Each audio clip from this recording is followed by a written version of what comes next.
What a fantastic start to the Monday, guys. Hopefully that worked for everybody.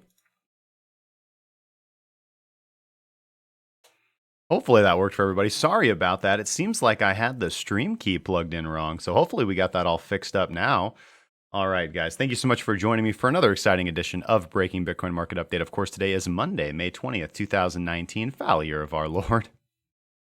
Hopefully you guys are doing absolutely fantastic. As I was just saying on the other stream, which is going to be vestigial now, going to have to make a slight modification to what we have up there.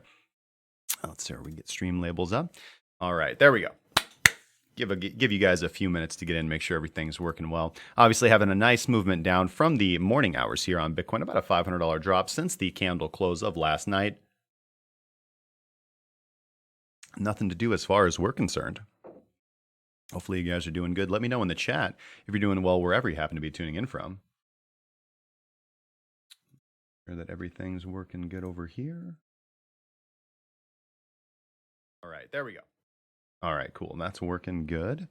For some reason, I'm not getting you guys over on the restream chat. There we go. That seems to be working for some reason.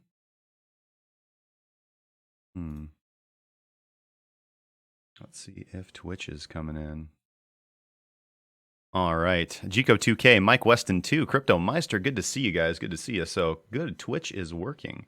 But for some reason, I don't have the restream. I do not have the restream chat for YouTube. Oh, there we go. Okay. Nope. And we're up and broadcasting live. All right, cool. Just took a little bit. Sorry, guys. A few technical glitches.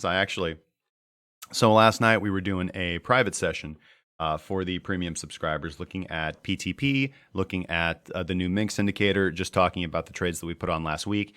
And I had the stream key set for a private YouTube stream. So I had to actually end the stream and reset it back up for our multi-streamer. So anyways, guys, thank you so much for joining me. Let's get into this, guys. I want to say hello to everybody in the chat. All of you guys watching on Twitch, thank you so much. Everybody watching on YouTube. And I believe today, maybe for the first time ever in Cracking Cryptocurrency history, people watching on Facebook, maybe. I don't know. Doesn't matter. Doesn't matter, guys, as so many things do not. As so many things do not. Jonathan Fulcher, good to see you, bro. DIY guy, good to see you. Good morning. Jonathan Elijah Finch, thank you so much. My wife died laughing inside. Awesome, man. Wayne, good to see you. Philip, Wayne Tech says, love the beard, Justin, growing and nice. I do like it. I do like it. A lot of beard oil going in there, I'm not going to lie.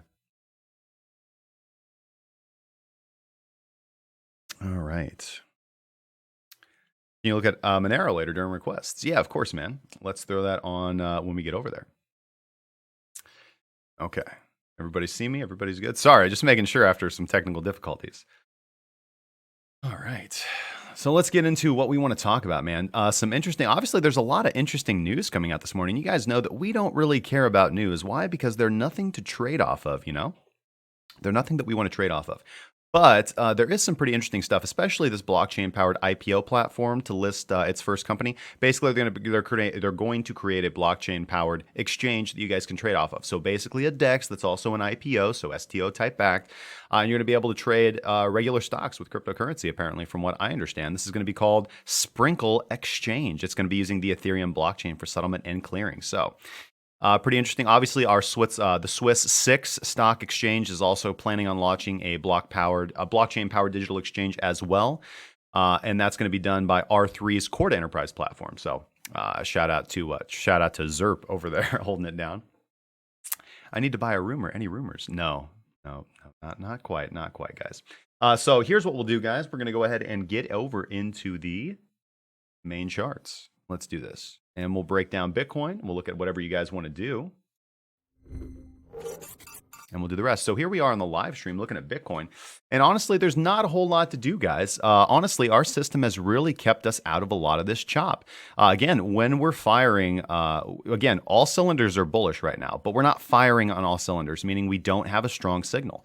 We can go back in time and see when our strong signals have come in. Obviously, the big one is going to be right here on this candle. 2nd of May was a really good one that we got.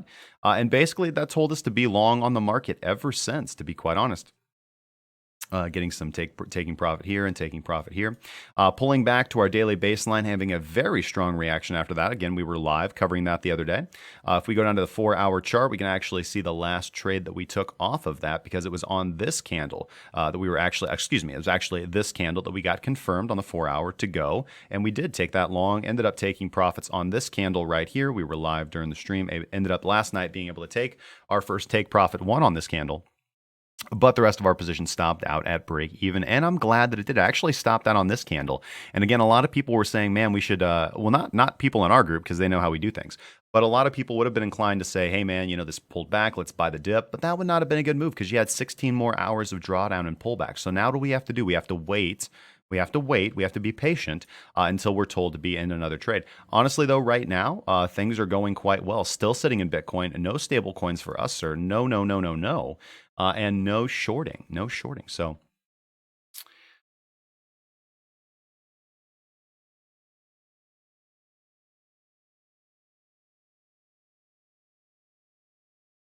here.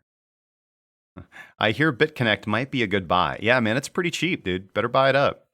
How do I make sense of charts like Matic? It seems like a continuation trade, but some of these Binance pumps are scary. Doesn't matter, man. I've run my strategy on LSK for God's sakes, and that is one of the most godforsaken pump and dumpy, can't get a good read on it coins out there, and it does well, and it beats the market. So you just take the trades that your system gives you without fear or discomfort, and you make money, as long as you have backtested your system and know that it works. BTC price predictions by 12 a.m. Are we going under 7K? I don't know, man. No clue. Can you tell me if you ever scalp trade on the lower time frames? Not a lot. Not a lot, but we do. Again, remember, when we have confirmed directional bias on the higher time frames, we can go down to the lower time frames. If we have 2 of 3 on the higher time frames, we can go down to the lower time frames and look for setups where we have 3 of 3. So for example, we could go down to the 30-minute chart right now and look for an opportunity where we would have had all 3 of 3. Where did we get all 3 of 3? Well, we haven't had one here, but we did get 3 of 3. For example, here, we would have gotten a nice short trade here, all the way down there. But again, we're not going to take that trade because we are directionally biased to the upside. So we don't counter trend trade when we're directionally biased to the upside. So let's look at right here. Right here, we could have taken this long. This is a nice scalp on the 30-minute time frame. Remember, that's a 2-hour trade. And we could have pulled about 2.5% out of that scalp trade. Again, other things that members can do is they can use time transformation for trading reversals. Not necessarily what I recommend that they do, but they are good, profitable strategies when utilized with good discipline and risk management. But in general, you don't really want to trade against the dominant trend. It's just not a winning strategy. DIY guy says, man, I used to think Justin was talking about the average true range when he would say WADA ATAR before. How embarrassment. No, it's all good. Yeah, there's WADA ATAR. I should probably pronounce that better, or just call it WADA. And then there's ATR. Do I think Trump is about to crash the dollar? Probably not.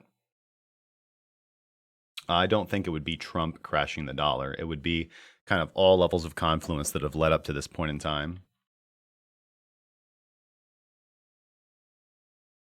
Again, just as I was talking about last night, talking about the Willy bot and other bots that may or may not move the market up ridiculous percentages, it's not necessarily that the bots it's not that they can do those things in and of themselves independently. It requires market participants to create the environment for them to make that change happen. So the world is a system that is interconnected, my good friend.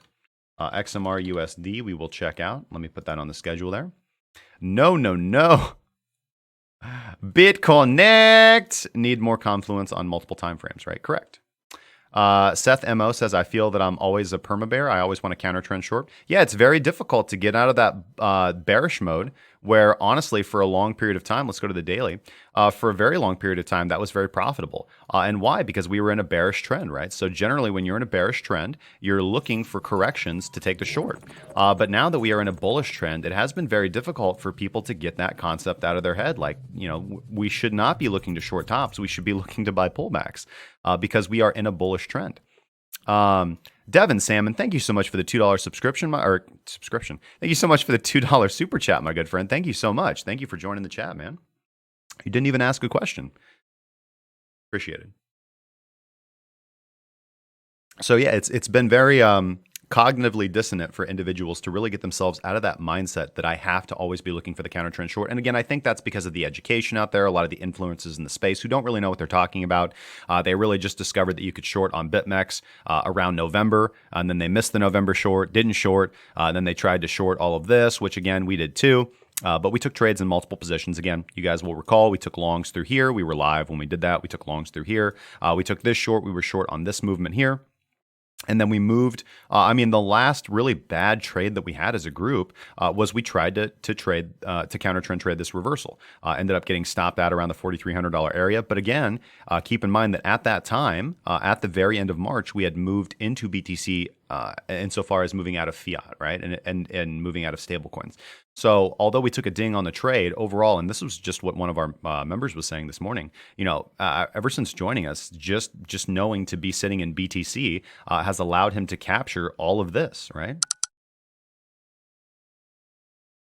Can I look at Binance IEO tokens, Matic, Seller, and Fetch AI? They are mooning for a few days a week. Sure, yeah, no problem, man. Yeah, let's look at those. Let's look at Matic, Seller, and Fetch AI. We'll also look at BTT because I want to point out just how good the system works when you just do what you're supposed to. It caught all of this. And it got you in at the right time. Please change my background color. Again, sometimes I get that, but the majority of questions, or excuse me, I guess feedback that I get on the background color is positive. Again, the reason why we do this background color is because it is the easiest to see for people who have trouble with their site. Wayne says, I saw people who got ripped off on BCC begging BitConnect to run BitConnect 2.0 on the same blockchain so they can use their coins. Some said they would give them another chance. Doesn't the weekly chart show a double head? I have a feeling another dump is going to occur. It could, but again, we're not going to be trading reversals. So there's no confirmation of that on the time frame that we trade. So there's no reason to look at anything. Again, like I said, drawing support. So many people have drawn levels of support and resistance just as I have. And those are there as guides for taking profit. You want to have confirmation to take those trades before you want to have bearish reaction from those zones before looking to short. And you want to have confirmation of a trend reversal. Now, obviously, some of you guys out there, and we do too sometimes, take counter reversal shorts. But the majority of traders are not going to have success doing that. 99% of you are going to just have better success just following the trend. And get that. That's just what another guy this morning was saying. Somebody new to the group saying, man, it's really difficult to get out of my head that I need to try to short every top. And it's just not doing good, man. Keep speaking. I'm just shutting my eyes, bro. Not sleeping, just shutting my eyes. ETF decision coming tomorrow, could go either way. So typically what we would say is very similar to trading Forex is that you don't want to be trading into high news events, right? Or fundamental news events. You just want to be protected that way. But in cryptocurrency in general, it is what it is.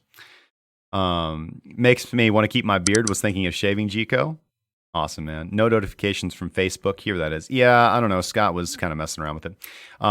Raven BTC, is there a breaker anywhere? I keep looking at November 27th. Let's take a look for a breaker on Raven, my good friend.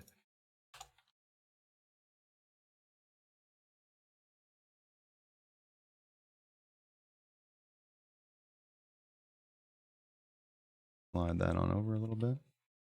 Where's my fibs? We don't use fibs, man. Why do you use the 13 daily EMA instead of, say, the 20 or any other as your baseline? Because it works the best in backtesting? Thank you, Frank. I highly appreciate that, my good man.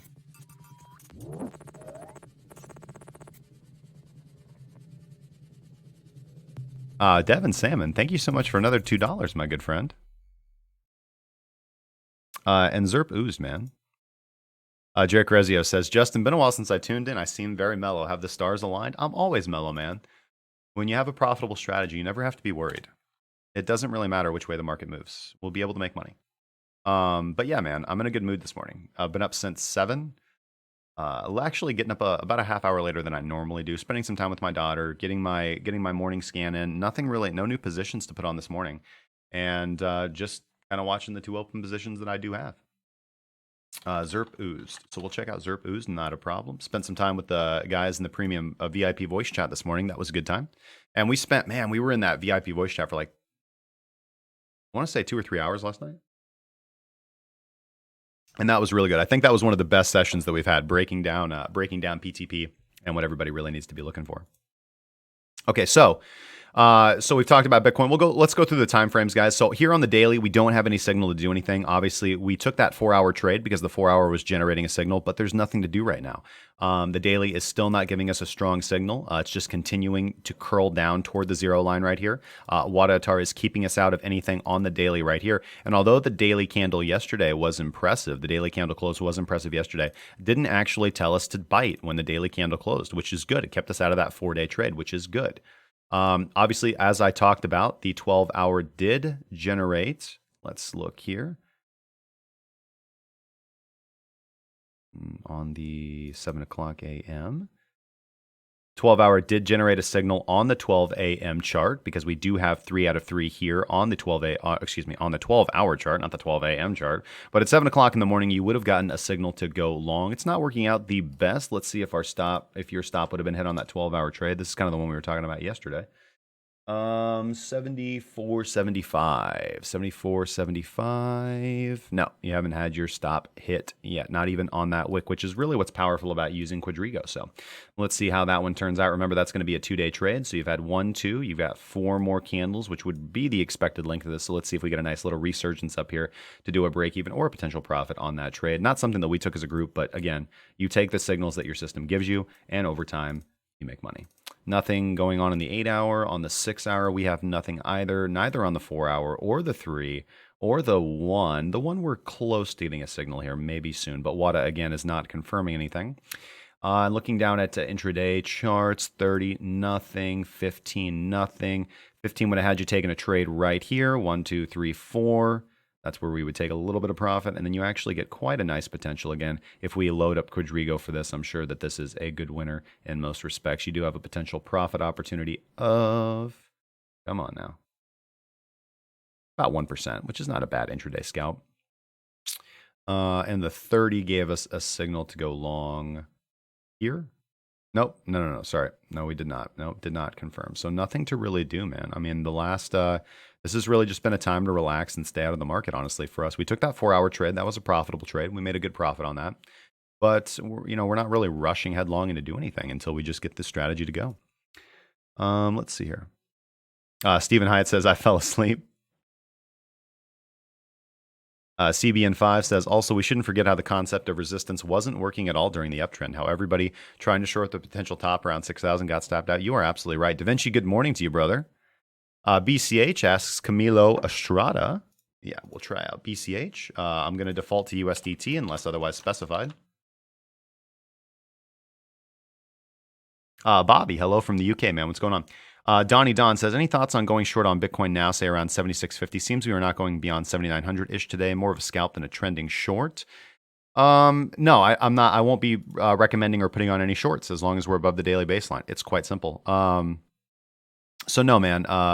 Is the opportunity there? Sure, it is. If you are utilizing a counter trend trading strategy, let's throw up what we've got, because again, we can counter trend trade. So you had said 7650. Let's go to something like the 12 and see if we can do something. So let's ignore the daily trend and let's go to lower time frames and look for generated signals in that sense. Potentially we might. No, I don't think we're going to be getting a signal for at least 2 candles on the 8-hour. On the 6-hour, we might be getting a signal on the next candle. Let's see here. We could have taken a short. Nope, sorry. Not on the 4-hour either. We'll see if we can get some more volume coming in. 3-hour. Nope, sorry. Hourly. Let's see. We could have taken hourly. We could have taken this short right here. That would have been a good winner. And 30-minute, we could have taken many of these. We could have taken this short to the downside. That would have been a good one. We could have taken, let's see here. Do we actually get confirmation? No. That's a loser if you try to counter trend trade. So there's a good trade in there, and then there's a lot of bad trades. You might be getting a 30-minute here, but look at what WADA is doing on the lower time frames. It's really telling you to do nothing today. Devin, just going to pepper us with the $2, bro. Thank you, man. You said you don't use fibs. Do I care to say why? Yeah, I've said it many times on this channel. Fibonacci is one of the worst indicators that I have ever discovered in my life. Everybody thinks it's amazing, and 99% of people who use it do not make money. There are multiple reasons why. Fibonacci can be very useful as a take profit indicator. It can also be useful as a stop loss indicator. It is terrible as an entry indicator because most people are going to argue you got two camps. You're either going to quibble about which Fibonacci levels to use, and then you're going to quibble about when to take Fibonacci trades. I mean, the morass of people who utilize Fibonacci is there are people out there. Listen, there are individuals out there. Da Vinci is one of them who utilize Fibonacci and have a lot of success. But they are achieving success in spite of all potential obstacles in their way. Again, the failure rate for traders is 99%, 90 to 99%. I think it's higher to that 99%. And I think the reason why is most individuals use tools that are not very good. And Fibonacci, I've back tested it, I've back tested multiple strategies with it, it is not overall profitable. So it does take a certain type of trader. I believe Da Vinci is one of those traders. In fact, I know he is. But the grand majority of people who attempt to use Fibonacci are just not going to get the results that they want. They're not going to get the results that they want. I just got a signal to go buy coffee. Had a good one, y'all. Good to see you, Andrew. Could I set us how to set up a bullish buy block? Yeah, sure. So what we need is we need to see the last high before a shift in market structure. So we need to see, the last low before a shift in market structure. So we have a very good example right here that I have plotted out.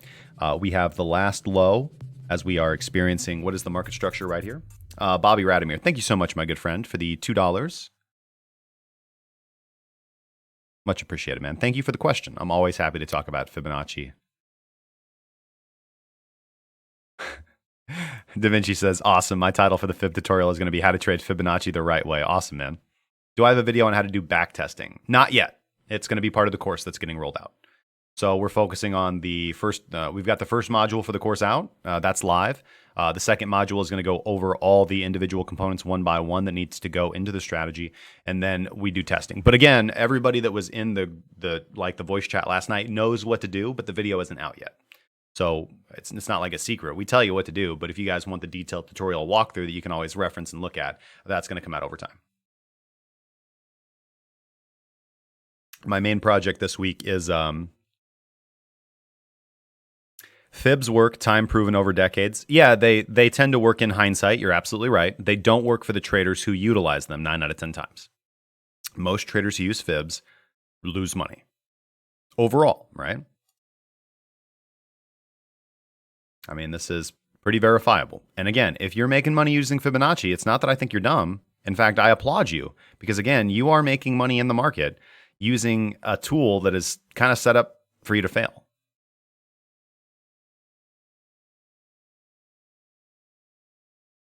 Correct, Jonathan. I mean, it's not that it's paid content. And so it's just a natural part of the PTP course, which is, yeah. Why is Bitcoin the king? Because it's the best coin. It seems like we are broadcasting to Facebook. That's pretty awesome.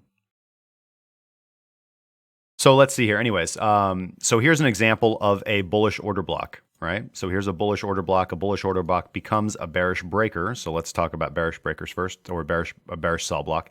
So what is a bullish order block? A bullish order block is your last down candle before a shift in market structure. So you have market structure right here, lower highs and lower lows all the way down. And what is your last down candle? What is your last down candle before that market structure shifts and you start printing higher highs and lower highs? Higher highs and higher lows, sorry. Well, that's right here. That is your lowest down candle before this shift in market structure. And this becomes a bullish order block. So you have limit orders here and you buy the zone up. It worked well here. It worked well here. It worked well here. It worked well here. And the way that I do this is 20% at the top, 30% in the middle, 50% at the bottom to ladder into the trade appropriately. When you close beyond or below the bullish order block like so right here on this November 13th candle, this becomes a bearish breaker. And basically the same thing, but we flip and we look to target shorts from this area. And as you can see, that was a great strategy here and here. But once you close into the block, you start to get worried. It's not that you start to get worried. It's just that when you close inside the block, typically you only want price to wick into the block and then reject. If you close within the block, that is a warning that you are being invalidated. So a cautious trader would have exited any short trade that they took here, and a more aggressive trader would have waited till this close right here. But either way, your block has been invalidated. This is now a bullish order block, and you should have limit orders here to buy, and then price moves to the upside. Typically, you're going to see a bullish breaker when this is not a good example because we do not have a shift in market structure on the daily time frame. But let's try and find an example in the past. So we do have a pretty good one here. So we have the last up candle before a significant down move, or you could say a shift in market structure here. Not really a significant shift, but this is a good example. So the last up candle forms a bearish order block, and once it is closed above with very little resistance, you have buy orders set within the vicinity of the bullish order block, and you would have gotten hit on the low of this candle, and price moves to the upside. And you can see these examples happen quite frequently. For example, here is a good one. And here is a good one. You can actually see, look at this candle right here. The high of this candle, this is your bearish order block, and it is closed above with very little resistance on this candle, and you have buy orders set in the vicinity of the block, and then price does return on this wick and hits the bullish order block.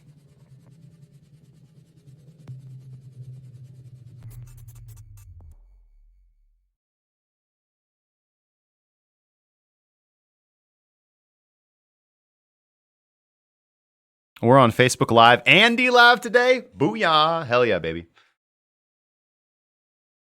So I still need to build up my capital a bit before I can join. That is completely up to you. People who have, $500 to $1,000 are probably going to do the best. But again, Signals is just something that we provide. What we provide is education on how to trade for a lifetime. Is IOTA any good? Not that I saw this morning. I told you untapped lows and liquidity zones. I don't know what that means. So untapped lows are going to be lows that have not been rated. So when we have likely areas of liquidity, so when we have consolidation, for example, let's look at this price structure right here. So we have consolidation. So where are stop loss hunts likely to occur? Below this low, below this low, below this low, for example. So that is where you can take profits on shorts. That's also where you can set limit buys. Again, that's not how we do things in the group, but that is price action analysis and counter trend trading. Where to place stop losses for the bullish order block? Below the bottom or between the bottom of the wick and the end of the block? Nope, you need to have your stop loss beyond the bottom of the block or beyond the top of the block, depending on whether it's a bullish or bearish block or breaker. But typically a good rule is 5% or 3% from the middle of the block, depending on where it is.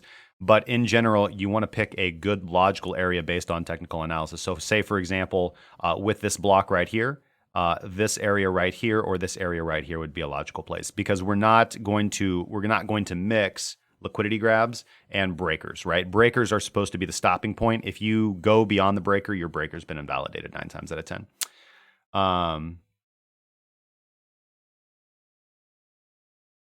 Recruo LOL just ordered an awesome t-shirt. Figured I would share it with the world. That's cool.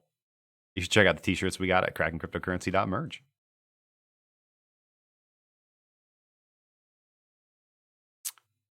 Jonathan says, I'm curious about trade sizing. If trading on margins, should you use your actual BTC balance as your capital or your potential margin capital for setting your trade size? That's your preference, man. I trade.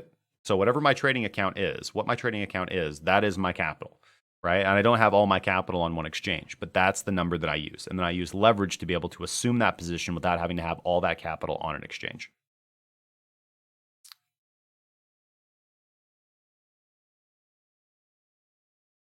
Okay, so we went through the daily, we went through all our time frames on Bitcoin, and there's nothing to do. Let's go over to Ethereum and see what we got going on. Ethereum is interesting. Again, Ethereum is actually a cleaner, more obvious looking chart than Bitcoin right now. So what do we have here? We obviously have consolidation. And what is our system telling us to do? It's telling us to do nothing on the daily. So because we're doing nothing on the daily, what do we have? We do have 2 of 3 firing. Well, we have anyways. This candle is not, so we have to wait till this candle closes. But, excuse me. Woo! Until we get new direction on this evening's candle close, Ethereum is one of those charts we can go down to lower time frames and look for the bullish entries. So let's go down to the 12-hour. Nothing. 8-hour, nothing. 6-hour, nothing. 4-hour, nothing. No. 3-hour, nothing. 1-hour, nothing. About to get a signal on the hourly. And the 30-minute, we would have been able to take a long here. 30-minute long right here.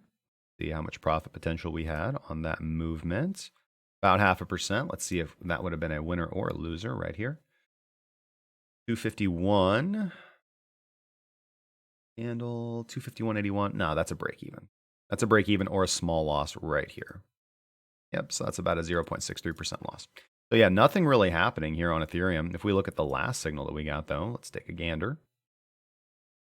Yeah, the last signal that we got would have been this candle right here to take the long, and that looks like a pretty darn good trade to me at a 10% trade. So there we go. By the way, thank you so much for, you know who you are, for teaching me how to get rid of those little annoying lines. Dr. Gurr, no, you cannot, sir. Where's the link for Cracking Crypto live stream on Facebook? I think it's fb.crackingcryptocurrency.com, and then it should be somewhere at the top. Thank you, Donnie Don. Highly appreciated. God bless you, Chris Rock.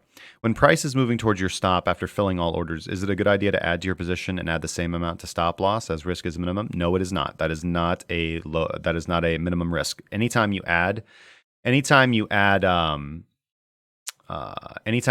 your position size, you are increasing your risk. So it doesn't matter.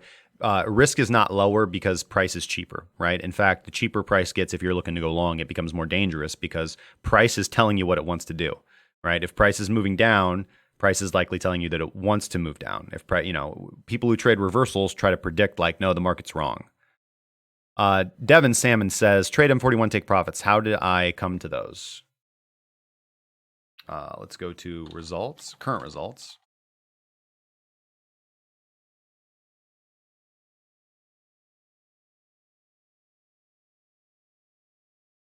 M41. So let me go over to Discord.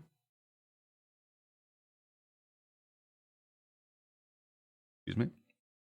And you're talking about the XBT USD long. Yeah. So let's go over and look. It's a PTP trade, man.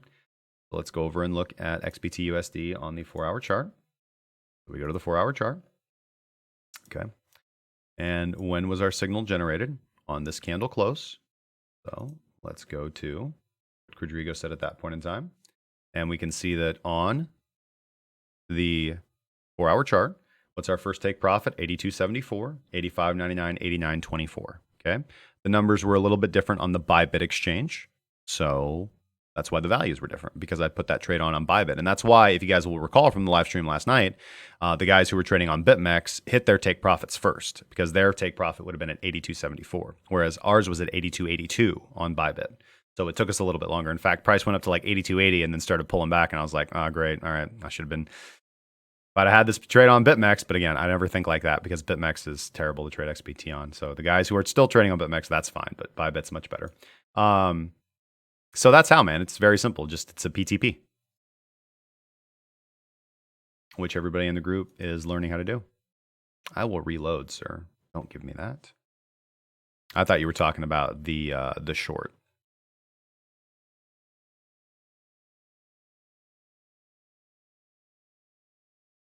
All right, let's get everything back up and going, guys.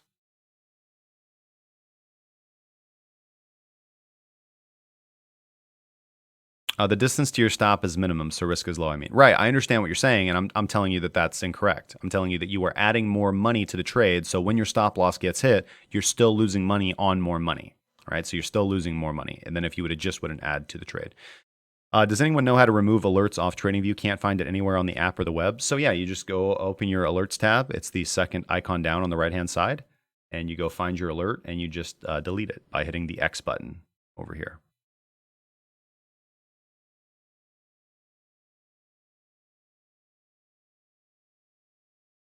On the BTC 1-hour chart at 5 a.m., even though we don't trade reversals, would that be a short signal, or would we have to wait till 7 a.m.? All right, so let's go to the 1-hour chart. And you said the 5 a.m. candle be right around here. This would not be a signal. What would be an hourly short would be right here, sir. This would be the hourly short, the 9 o'clock candle. The 9 o'clock candle would be a short.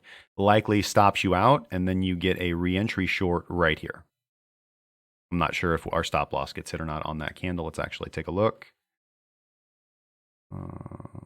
Here. Short stop loss, 81.50. Yeah, we get just wicked out on that. So hard stop loss, you're out. Soft stop loss, you're not. If you're using the hourly close above, again, we can always use a soft stop loss, waiting for the time frame that we're trading on to close beyond our stop loss. Depends on how you have to back test it. Depends on how you back test it. But in general, you might notice a big difference when you do your back testing. You guys know what I do. You guys know I don't use hard stops. But let's say you did get stopped out there. You do get a re-entry right here on this short. And I think that you would likely hit all your take profits on that because you have a 4% profit opportunity. So that more than makes up for that little, let's see, I don't want to say little, but it's definitely smaller. Yeah, that's about a 2.8% stop, and then you get you get about a 4% trade. So gives it back. Gives it right back. Thank you, Ryan. Appreciate it, man. Thank you for joining us last night. Dr. Gur says, fair enough. Gave you some bat instead. Thanks, man. I appreciate that, brother. Eli back. Good to see you, brother. PTP stands for Pathways to Profit, which is the course we teach. Of course, Eli, we'll take a look at X-Haven, man. We always are happy to look at X-Haven for you, brother.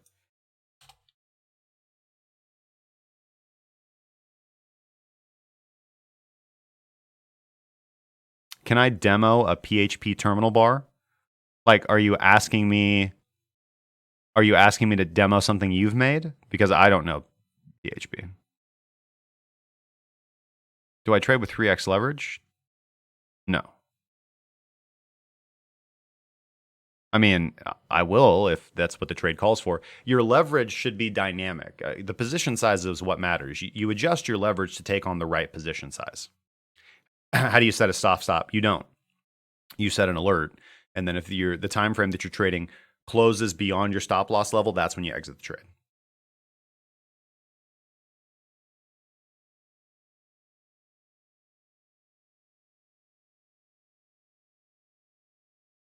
When will you know if we will go up or down? I will never know, brother, because nobody does. That's a fool's game. Nobody knows whether the market's going to go up or down. I know when to enter and exit the market to make profit. People who think that they can somehow understand or know or predict when price is going to go up or down, that's nonsense. And when I exit, do you market exit? You can, yeah, that's the safest way. Or you can spam limit orders to get out. Use the just to my syndicator, just watch his videos. It's pretty good, man. I mean, I've made more money in the past. I don't know. I don't want to say that necessarily because that's not necessarily true from a dollar's perspective. But throughout this period of the market, we've done very, very well. Do I trade equities? No, I don't. No, I don't. I will. I am going to be, once I get PTP done, I'm going to go back and trade Forex to popular request. So same strategy. I'll be utilizing PTP on Forex. That's how I traded Forex right before I stopped trading Forex in 2016. And I have put on one Forex trade. It was a while ago. It was about 120 pip trade. That was a good profit. That was the Euro Pound, I believe. So I did create my account back on Awanda, which is the broker where I trade, but I'm not actively trading on there because I'm really, I just have too much to do with PTP. I need to get the course done. Does BitMEX hunt our stop losses? How sure are we about this in your experience and our knowledge? No, BitMEX doesn't hunt your, yes. Market makers do hunt your stop loss. Of course they do, but not in that way. Like you're just setting your stop loss in the wrong place. Like the exchange doesn't directly hunt your stop loss. What they do is they trade against you. What? Yeah, Jonathan, we'd be happy to have you, brother. As to assets, yes, you would. We do not offer the indicators in a separate package. We might at some time. That's kind of up to, again, that decision. That's up to my team. That's up to, it's complicated. What do we think already about the CME gap? Let's go take a look at the long-term charts. Well, the gap already got filled. So the gap, we talked about this yesterday, the gap that opened up on this candle open already got filled, already got pulled back and filled.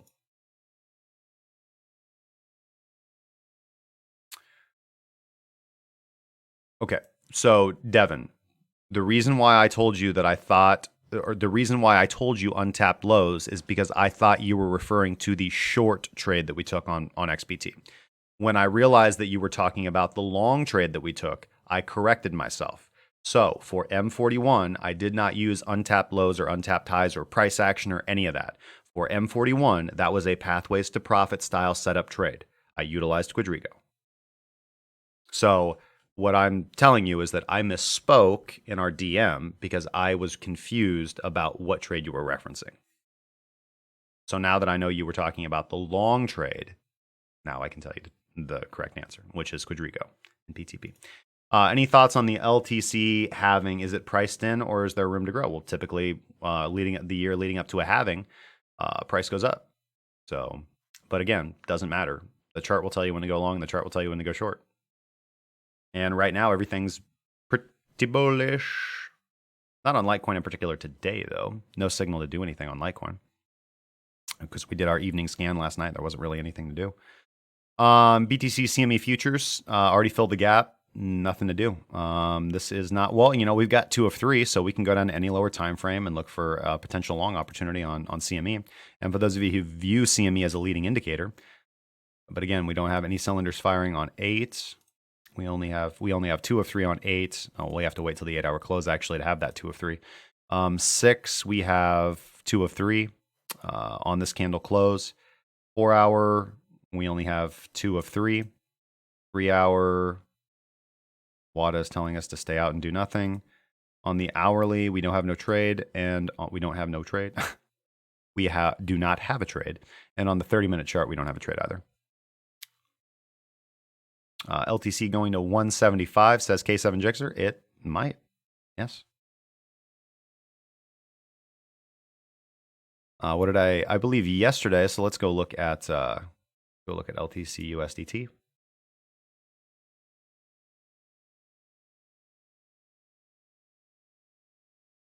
Yeah, we're still above the daily baseline, and if we can get a bullish day, then we'll get a reentry. Right now, there's nothing to do. We took LTC here. No, on this candle right here. Took LTC on this candle, and LTC was one trade where we didn't make a whole lot of money off of. We ended up taking like 1% profit because we just diverted those funds into EOS, BCH, and TRX. But yeah, LTC, if we would have held on to it from our original entry, it would have done quite well, about 24%. But again, we made up for that with EOS and BCH and TRX, but I digress. But yeah, there's nothing to do here yet on LTC. It's still bullish though. I mean, there's nothing bearish about this. We're not shorting LTC. You shouldn't be selling your LTC. You should still be sitting in LTC.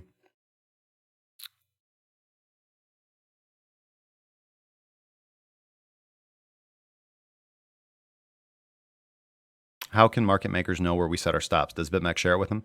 So BitMEX has market makers that work for them. And no, I don't think that BitMEX shares that information with them. The reason why your stop loss is getting hunted is because you're most likely not putting your stop loss in the correct place. If your stop loss is continually getting hit, then you are setting your stop loss in the wrong place. It's not BitMEX's fault. There are other manipulations that BitMEX does, but hitting stops I do not think is what it is. On CME, do I consider wicks as gap closers? Yeah, the price has moved to that area and moved. Kolya says, the best analysis, crystal clear insights. By the way, that Wada Atar rocks. Thank you, Justin. Nice to see you, mate. Nice to see you as well, brother. Can I please have a look at the ZERP chart, please? Yeah, I got ZERP USD on the list, brother. Played the Matic slot machine today and turned a 1K profit. Sometimes you just feel like gambling. Awesome, Ed. Happy that worked out for you, brother. All right, so we got Monero, Matic, Seller, FET, BTT, Raven BTC looking for a breaker, ZERP, Oozed, BCH USDT, and X-Haven BTC, guys. We've got all these to break down and more. But I think we need to take a break. I need to get some water, guys. So we've been doing this for about an hour. Let me take a quick... the bad stop loss is like Bambi's mom in the meadow. Yeah. That's absolutely right, Wally. You nailed it. So I'm going to take a quick 2 to 3 minute break, guys. Don't go anywhere, because when I come back, we're going to run through all that as well as answer more questions of you, and we'll do some more analysis, guys. So thank you guys so much. If this is your first time to the channel, make sure to subscribe and hit the notification bell, because we are here live every day. Stand up to the man, show him the crypto is going to be the winner. That's a new one. Let me know how you like it. We're working on it. Yeah. And of course, hitting the thumbs up button is always appreciated. Whether you gently caress it, whether you are kind of rough with it, it likes it either way. So we'll be right back, guys. Don't go anywhere.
back. All right, guys. Thank you so much for hanging in there. All right, let's get into this. Scroll up. What did we miss? Jamming the Hobson. That's what's up, Crypto King.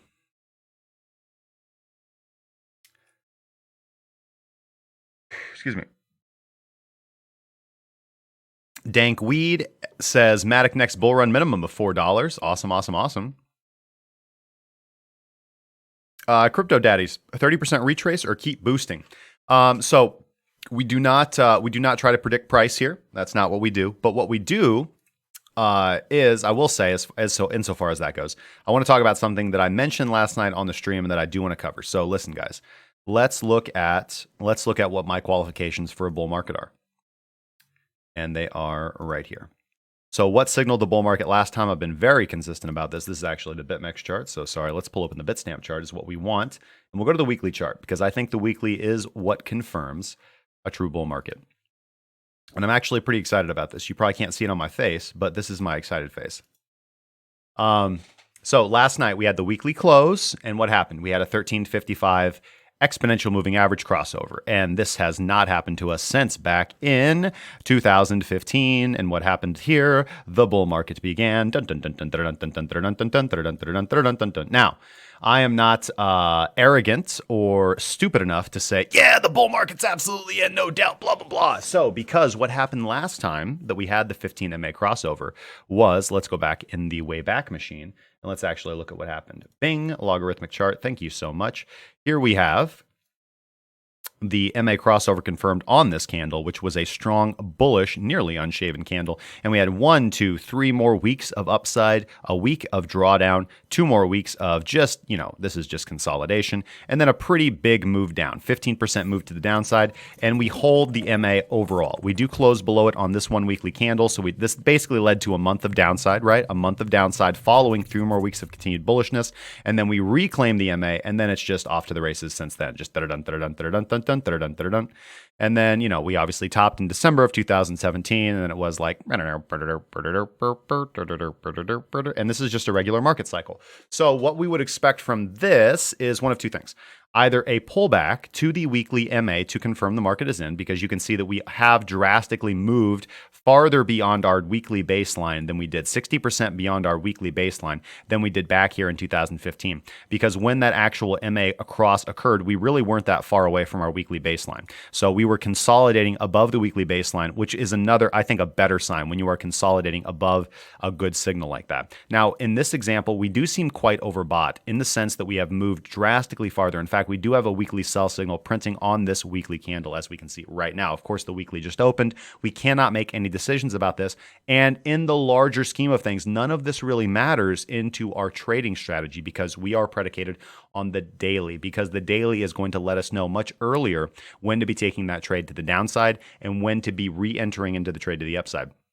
So from a trading perspective, doesn't matter, because to be a profitable trader, you do not need to know or even care about which directions price is going to go in. Or your system is going to tell you exactly what to do and when. But I would say from a speculative point on the weekly, and I said this exactly in the members lounge this morning for our morning session. I'm honestly 50-50. I'm honestly 50-50 on pullback to the MA to confirm, which again, we have this bullish breaker right here on the daily, which is where I have limit orders here. And I also have limit orders in these two areas as well. So this entire range EQ. Now, and why? Because those are the bullish breakers and I'll take those trades. That's not necessarily what you would do with raw PTP, and that's totally fine because, again, I've been doing this so long, there's a little bit more nuance and a little bit more nuance to what I do. But you don't need to have that nuance to be a good trader. This is just my own thing. Could be good, could be bad. I'm willing to take that risk on my own because that's my system. But again, same comporting with the rules of breakers. If we close into the breaker and not just wick from it, that is an invalidation. I will be exiting the trade. But right now, insofar as what I'm doing today, right now, at this moment in time, nothing. 1x long, sitting in Bitcoin, doing nothing. A couple other trades and other coins that look really good. Let's see here. Thank you, Donnie Don. I appreciate that, man. How do I manage soft stops when I'm sleeping? I don't. When I go to sleep, I set hard stops. Because in general, my trading is not so necessitated on one trade. Why? Because I use proper position sizing. Now there have been times where I go to sleep and I set an alert. The alert wakes me up. I'm kind of grumpy. I straggle over to my computer. I make a decision based on what time frame I'm trading. But in general, I have managed my life and my trading that my sleeping schedule generally does not interfere with my trading. Because if I'm taking a trade on the daily, then if my stop loss gets hit, then that trade has been invalidated, and it is what it is, and that's just how my system works. If I'm trading a lower time frame trade, then I'm generally not going to take that trade if I know that it's going to interfere with my sleeping schedule. What do I think about Tron? We can go look, man. Access and assistance for personal blockfolio tracking sheets. So we have a customizable blockfolio tracking sheet that you can utilize to keep track of your trades, your portfolio, your balance, your capital gain and loss in USD terms and Bitcoin terms. And it's not mega intuitive, right? So there's a lot of features to it, and it's not super intuitive. So that just means that you would have the designer of said sheet on hand to answer your questions about it and assist you with understanding it, because it's really powerful once you know how to use it, and it's going to really illuminate your trading and show you where all your dollars and cents are going. But because there's so many features, it's not mega intuitive. Wally, man, thank you so much for the $10, my good brother. You are, as always, one of the good ones. Thank you, man. Can I please add BTC Neo to the list? Yes, of course, man. That way I can learn, earn, and don't get burned. Of course, man. Let's add Neo on there.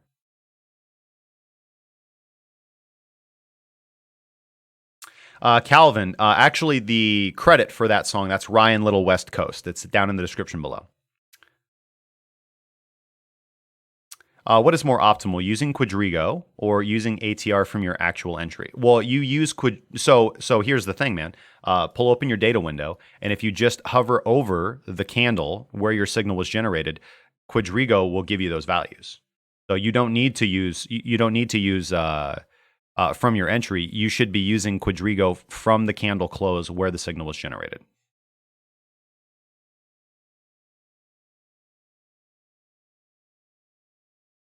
Let's get down to bass tracks. Ben Shapiro or Andrew Clavin? Both are very entertaining. Obviously, Andrew Clavin's more entertaining to listen to, and as an older man myself, I do like Andrew Clavin. But Ben Shapiro used to be part of my daily regimen. When should I cost average if I bought one while Bitcoin was $79.85, or what's your advice on my position? When should I cost average if I bought one while BTC was at $79.85? So I don't cost average. I take a position when my signal tells me to go, and I don't take a position if my signal doesn't tell me to go. So what I would, again, hashtag not financial advice in the description. But right now, just as I've said, there's nothing to be doing on the daily. So I'm still sitting in Bitcoin, haven't sold my Bitcoin. If you bought some Bitcoin, doesn't really matter where, you should not be selling that Bitcoin right now.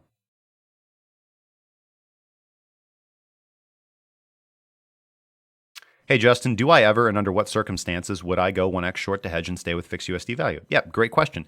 If price closes below the daily baseline. If price is above the daily baseline and I'm not in an active position, I'm 1x long by holding Bitcoin. And if price is below the daily baseline, I'm 1x short. Because when price is above the daily baseline, price continues on average to continue moving up. And when price is below the daily baseline, price continues on average to continue moving down. On macro and micro examples. So that is how we manage our position. PB, I've been trading markets for 30 years. You're easily in the upper 1% of crypto YouTubers, TA teachers, in my humble opinion. Thank you, man. I highly appreciate that, PB. Thank you, brother.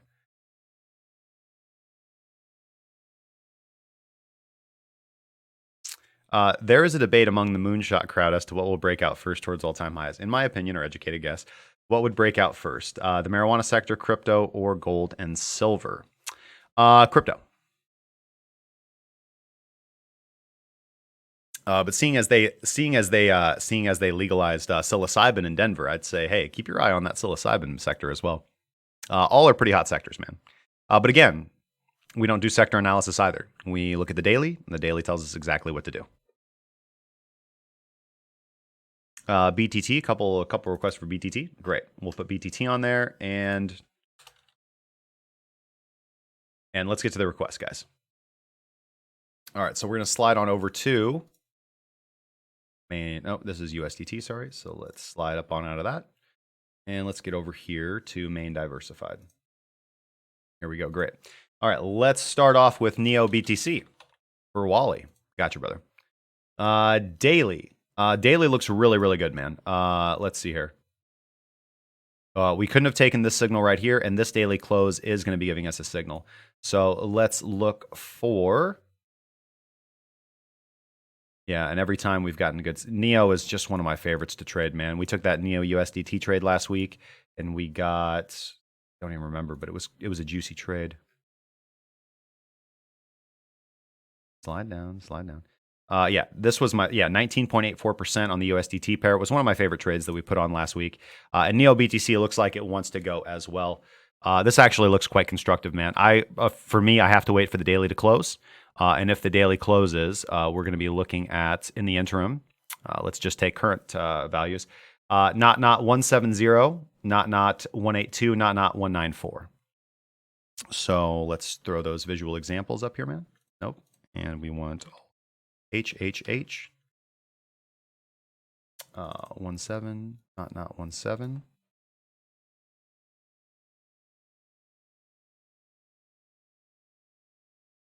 Not 18. And not 19. So we're looking at a potential 20%. Managing risk around not 14. Of course, we got to wait till the daily closes, but right now we've got all 3 cylinders firing if the daily close confirms. Zuhair Nakvi, thank you for the $2, my good friend. Where on an Ethereum pullback would I be a buyer? I would not be a buyer just on a pullback alone. Again, secondary, not tertiary, but secondary strategy pursuant to PTP has us with limit buy orders in the vicinity of the daily baseline or directly at the daily baseline. So utilizing that strategy here, that's one of the few times that we do reversals. So that would have us up about 25% on that big flash wick. Buys right there. Where would I be a pullback buyer? I wouldn't, but I would be interested, again, having limit orders set around the 230, 223 area right now, which is right now at the bottom of the block. Because what I like right now about Ethereum is that we are consolidating above the upper boundary of the order block. Doesn't have anything to do with how we execute a trade. Again, this is all subjective speculation, but it does look, I do find that when things consolidate at the upper level of resistance, it's generally a good thing.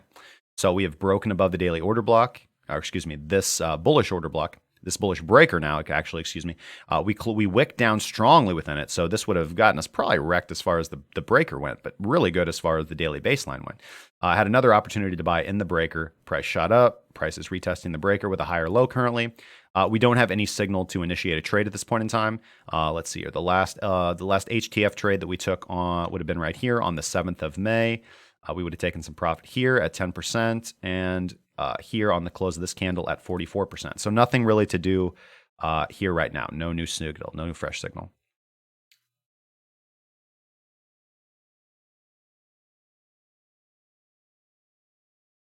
Kyle Kanga says, I'm a mycology enthusiast.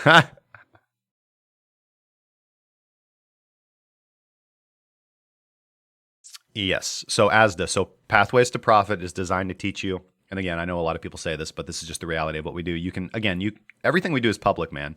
Access to our information is not, but you guys can come into the Discord. Feel free to DM anybody in the premium group and ask them, is it worth it? But yeah, the entire idea of Pathways to Profit is if you've been trading, it basically tells you that you're doing everything wrong and how to start doing things right. And if you don't know anything about trading, great. It's going to tell you everything to do. We do position sizing, technical strategy, when to enter, when not to enter, how to do your daily scan, how to enter into a trade, how to exit out of a trade. Ethereum 1.0 or 2.0, either way, it's garbage. Well, 2.0 is a long time away, man. Good to see you, man. Ditsia, thank you so much, brother. Great to catch a live session. London time. Thanks for all the latest insights. Getting ready to do my first trade as part of the premium. Jason, born to die. Awesome, brother. If I want one Bitcoin to hold for the next 2 to 3 years, but I only have half of one, do I think I should buy now or wait for a dip? Not financial advice, of course. I think that you should buy. Well, okay, I would buy. This is my advice. I buy when my system would tell me to buy. Right now, although I am holding Bitcoin from an earlier buy, I do not see an opportunity to buy again yet, right? So it would have to wait. if your time frame is that far away, then in general, my answer would be yes. You should be willing to kind of do a drawdown again. This is something where you can dollar cost average in. You can identify critical levels of support. It's not really, again, how we do things around here, but it's an applicable way if your time frame is that long. In general, though, I don't believe in buy and holding because I know that trading a very simple strategy, like it's not, I say simple, but it's simple because it works really well. It's simple because it's efficient and mechanical and verifiable. And once you learn how all the pieces go together, which we teach, everything just falls into place for you. But trading, at least our method, beats the market return every single year. Would I recommend buying in on ETH during a pullback for a long-term hold? Not as intrinsic value like we hold Bitcoin, but a trading pair asset to buy in on a future projects paired against Ethereum. Again, I want to say no because buying pullbacks is reversal trading. But I mean, I see where you're coming from, right? Again, the daily chart is bullish, so a secondary strategy is having limit buy orders always in the vicinity of the daily baseline, right? So, and you're in that trade until price closes beyond the daily baseline. So you could do that, right? So identify your daily baseline on Ethereum USD, have some limit orders set there. Again, it would have worked really, really well right here, really fantastically well right here.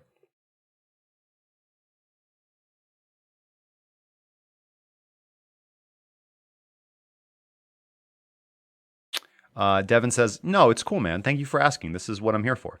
I want to understand the difference. ATR use from entry seems a bit more conservative approach. Perhaps it is just something that needs to be backtested. That's the magic word, man. Just something that needs to be backtested. So I have backtested it, and I find that using the Quadriga value from the candle close that generates the signal is going to give you more consistent success. The reason why is because when you're not using a candle close that was not the entry generator, then you're falling into the realm of subjectivity, especially if you're using a value that is not a candle close, that's just stepping outside the bounds of what the strategy is designed to do. So that's what I'm going to default to, and I think that you'll find the same. I think that you'll find the same results. But again, I encourage everybody to back test and test and verify everything, and to find exactly how you want to do it. Came for Ben, stayed for Clavin. I feel you, Jake. Thank you, Robert. Thank you, Mike. You guys are awesome. What all indicator to take into consideration, which is free available in TradingView? Wadatar Explosion is a really good one. This is my newest indicator. You can just pull up TradingView and go to cracking. Just type in cracking, and it's going to be right here. Wadatar Explosion. I also highly recommend you check out Ichimoku and CC both Ichimoku and Wadatar have an educational video in our Trading Crypto 101 playlist. I recommend you check those out. And CC I don't have a video on yet, but it's pretty intuitive. Okay, sorry, getting back to the request. So, yeah, Wally, Neo BTC looks really good, brother. Let's wait for that daily close, and then we can take some more action. X Haven for Eli. Not yet, man. Not yet. Not yet. Price is pulling up, consolidating at the baseline. We're probably going to have to wait on this one for a while. We did identify, we did identify the block though. So buying the block would not have been too bad. You would have had a little bit of drawdown buying the block. So you would have had an average entry right about here. So you had about 16% drawdown. Let's see if that would have been your stop loss at that point in time. So let's say you bought on this candle, 32.20. No, you would have still been in. Your stop loss wouldn't have gotten hit. So you'd have a smaller position size. Now we've closed above and pulled back into what would have been a bullish breaker. So this was really the entry that you were looking for. Price closes above the breaker. Now you're looking to be a buyer in the breaker because this is now a bullish breaker. And this, you would have gotten filled on this and you'd be doing quite well right now. Again, not exactly how we train people to do things in PTP, but again, this is price action. So, or that, what I just explained was price action. So good. PTP wise, it's probably gonna be a while for this thing to actually put in science. And just logistically speaking as well, this is a bottom feeder reversal, man. We need to wait. We need a couple more days. And honestly, this thing is probably gonna have to reject or consolidate. It's just not generating a signal right now, man. There's nothing to do here for me, as far as I'm concerned.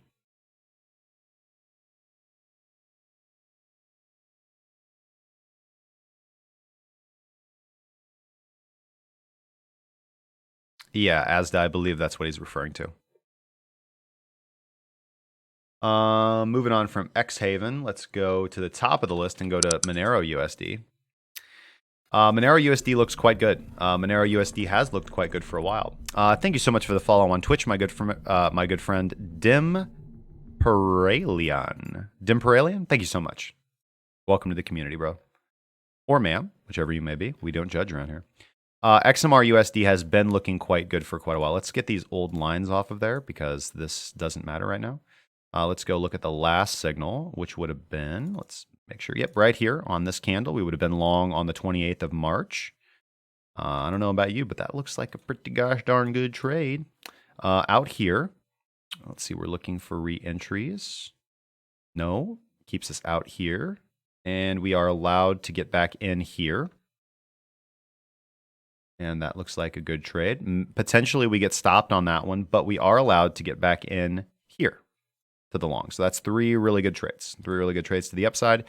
And there's nothing to do here. We've been out since here. Nice pullback to the daily baseline. Again, guys, remember, buys at the daily baseline. Worked out well here, here, and here. So you'd be up on this trade as well. Secondary part of PTP, not primary. But there's nothing to do right now, man. There's nothing to do right now. Wada Atara's keeping you out. The last candle close was quite nice, but this did not in and of itself generate a signal to go long. All right, that was just a secondary strategy, taking a long or taking a buy in the vicinity of the daily baseline, taking profit the same way, ATR. But this is a healthy chart, man. This is a healthy chart. This is bearish in no way, shape, or form. So all we need to do is wait for another signal, and we can go. Actually, this is an opportunity where we can go down to lower time frames and look for a signal. Nope, not there. So let's go to the 8. Do we have something on the 8? We would have gotten... The 8-hour would have given you a losing signal on this one, it seems. Yeah. Well, it will as soon as this candle closes, if the candle closes below. 6-hour gave us a good trade. No, actually did not. No, we can't take that one. 4-hour gave you... 4-hour gave you this trade right here. That was a pretty decent trade. 3, yeah, nothing. Actually, there's nothing here. The only trade that I found was that 8-hour, and that seems like it's going to be a loser, to be honest with you. The 4-hour and the 6-hour gave good trades. The daily, there's nothing to do. Daily, there's nothing to do on Monero. Today, quarterly is 3 months.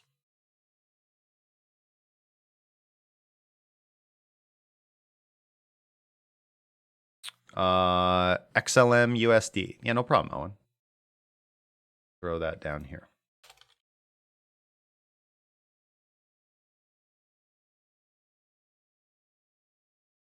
All right, we're going to do a victory round of the IEO coins, Matic USDT. Let's see here. Ooh, big blow off top. Heck yeah, that's a good one right there. Again, we talked about this. Matic USDT, we would have been in right here on this candle, and out on this candle, and then re-entry on this candle. Shout out to Matic holders. A disapproval tomorrow again, most likely. Seller USDT. Whoa, hello. Yep, this is a good one in here. And actually still in this trade, unless we're utilizing Quadriga.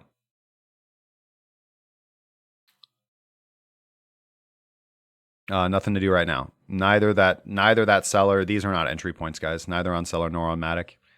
And BTT. Or no. Fetch AI, right? Yeah, same thing. Fetch right here. And all of this. And still in the trade. Nothing to do here.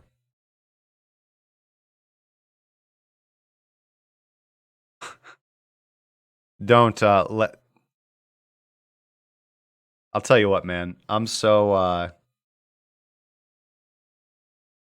upset about Game of... I'm not even upset about it.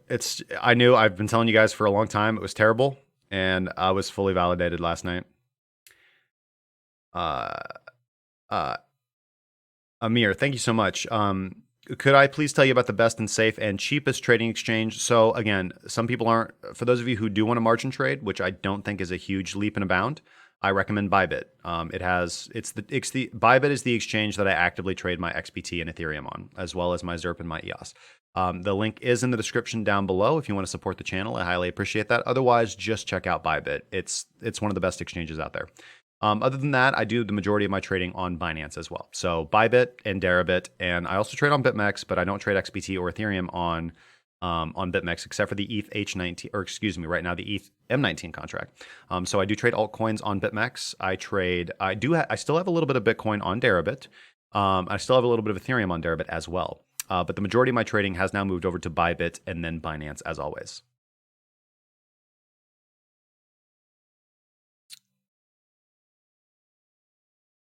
With Brad Garlinghouse explaining Ripple with XRP settlement to bankers in Switzerland, XRP is a buy. Yeah, we don't trade fundamentals around here, man. And that's not to say that you can't, but has nothing to do with the chart. That is, you are trying to attempt to predict how the chart or price is going to react to news, and you can't. Price can move up, price can move down. The chart will tell you exactly what to do. Yeah, Game of Thrones sucked so hard. It was... well, we knew it was going to. I mean, every single episode of Game of Thrones that we've watched this season has been progressively worse, right? And the first episode of Game of Thrones Season 8 was the worst episode of Game of Thrones ever. So that means that this entire season, every episode you've watched has been the worst episode of Game of Thrones you've ever watched. And it's just gotten worse and worse and worse. Yeah, I heard Chernobyl is pretty good. I like stuff like that. I really liked the, what was it called? The story about how they made the atomic bomb in America. Oh, come on, man. Can't remember. I watched that 1984. That was really, really good. That was on Netflix. That was really good. The heck was the name of that show where they made the nuclear bomb in America? Anyways, that was pretty good. Like season 1 was really good. And as most seasons do, they fall off the rails. Crypto Gum. Yes, we're bullish, man. What are my current thoughts on Bitcoin's future direction? I don't. So again, let's go to the beginning of the stream. I don't attempt to predict price. It's not what I do. Don't have to be a good trader. Most people that do that are just moving their lips. But we did get the. Sorry, this is Ethereum. Let's go to BTC USD just to cover this again for the 9th time on the stream. We did yesterday on the weekly candle close yesterday get the golden cross, right? And when I say golden cross, I don't mean the 50 and the 200 because that's a stupid lagging indicator. But the 13 and the 55, which has confirmed every significant move that Bitcoin has ever made, ever, right? This bear market, this bull market.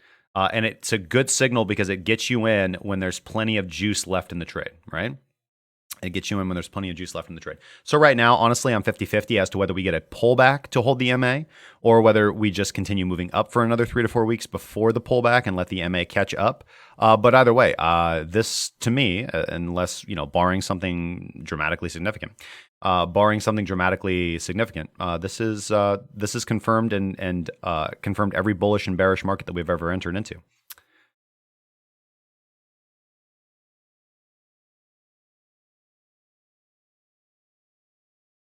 Yeah, sounds like a week's worth of bad trades. You're damn right. Justin, I know we cover the major coins tokens, but would I be able to take a quick look at Kova? This little gem has been quickly going up the ranks with the 24-hour volume. Yeah, sure, man. Let's check out Kova. Hopefully we can get to all these requests, bro. And ZERP is on the chart, guys. You guys can see the schedule right up there, guys. What should someone use for trading crypto fast with margin and a low starting budget? I have Ninja. I think it requires $400, though. I would not recommend that you do that, especially if you're new to trading. I would recommend that you learn to do something like PTP, which is a profitable strategy that you don't have to act like a squirrel in math. If you already have a higher time frame strategy that is profitable, then I recommend looking into automating a lower time frame strategy that you've generated over lots and lots and lots of backtesting. And that's not how I trade. So I honestly can't give you a whole lot of advice on that, man. I've heard good things about Gunbot. Have I checked out Link versus BTC yet? Been watching the hourly for a while now. Yeah, we looked at Link the other day, and it was a good entry. CC, do you know an indicator that can quickly do candle height? I want to use it for MS entries. I mean, you can look at OHLC data, but I think I understand what you're saying. You want the change, which is, so you actually want the true high and the true low, or the distance between those. Open or high, low, high, low, difference trend assist. Maybe this is it. And that would be, oh, this is interesting. This is an interesting indicator. Go to the daily, see what kind of signals this baby gives us.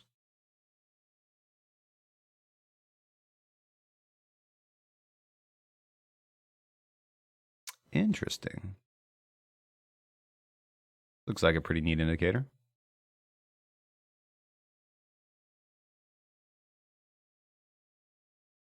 All right, so there's your baseline. Yeah, this seems to do pretty darn good.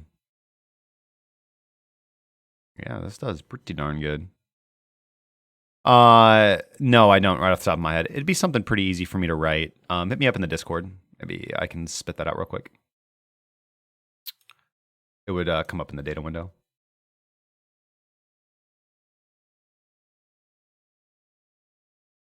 Hey, no problem. Bring it around. Jonathan Fulcher just hit us up in the Discord, brother. Do I watch Billions? Nah, man.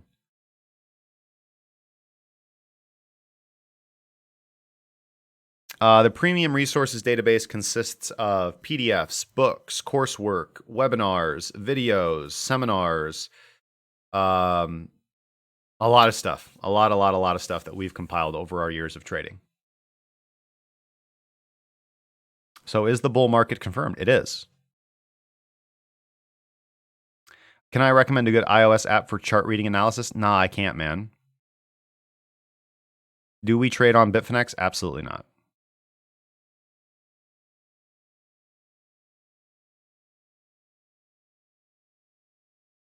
Yeah, hit me up in the DM, man. Crypto64. When was the last time we experienced a golden cross like this? Back in 2015. Right here on this day, the 23rd, the weekly close, the 23rd of November, 2015. And I'll play the tape forward. Here it is. And here's what happened. Now let's look at the death cross on this day, the 6th of August, 2018. And here's what happened.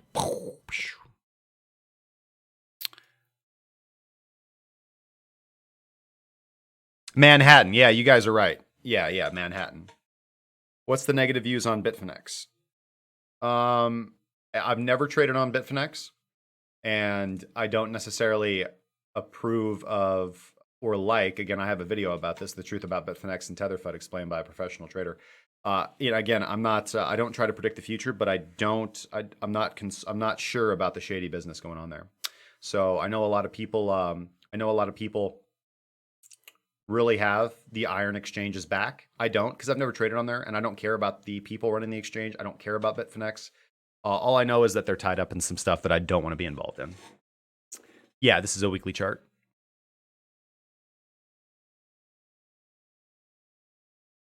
All right, let's get back into the exchange tokens. Nothing to do, guys. I mean, listen, using PTP, you would have got in right at the right time, but nothing to do now. RVN BTC, somebody asked about a breaker. I think that was Cryptomeister, brother. Go ahead and take this stuff off. PTP looks like nothing to do here. Looking for a breaker, you said November 27th. All the way back here.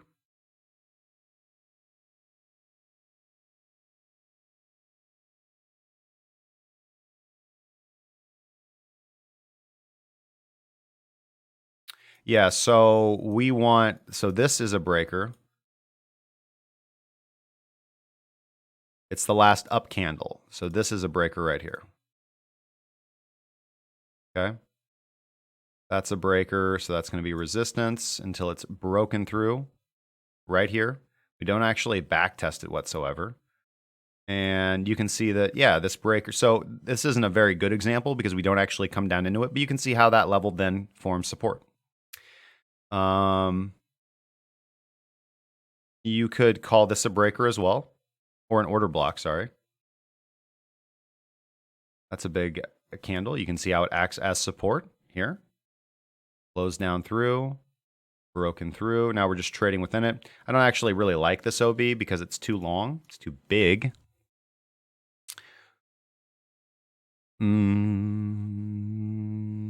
So we want to shift in market structure. And really, we don't really have many here on the daily anyways. You can go down to LTFs and look for LTF breakers, but generally your daily is going to work better. So yeah, we have this one, and then we have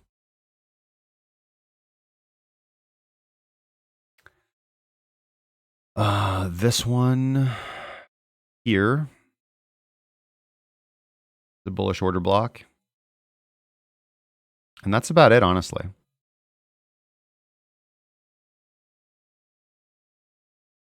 None of this really qualifies because there's no shift in market structure.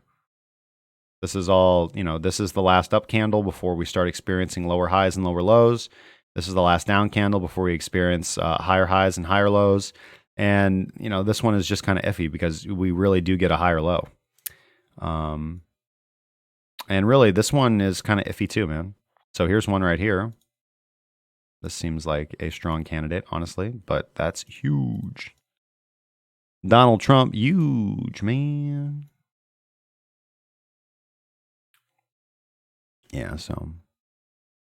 Yeah, there's just not enough market data here, honestly, to have, or there's just not good examples of breakers here on Raven, at least on the daily, which are the strongest ones.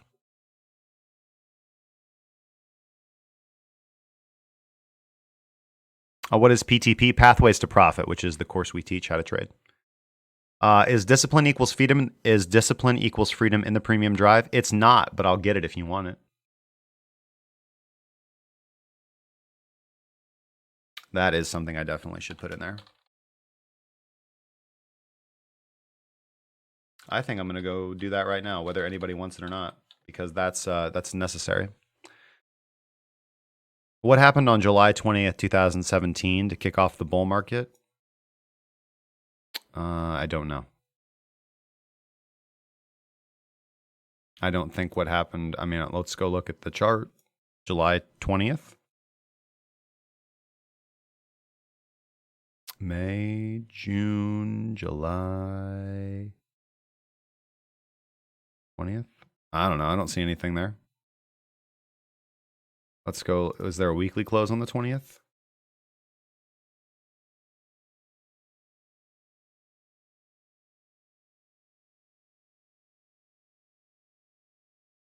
I mean, July definitely didn't kick off the bull market. Yeah, I have no idea. I don't see anything there, man. Nothing that's relevant to me. I mean, okay, so let's just take a frame. So Tone Vase is saying that the bull market started here. Like, are you fucking serious? Was he asleep in 2016? Does this not matter? Let's see. Let's look at the 1355 cross. And to July, price had already moved up 600%. That seems like a pretty bullish fucking market to me, dude. Jesus.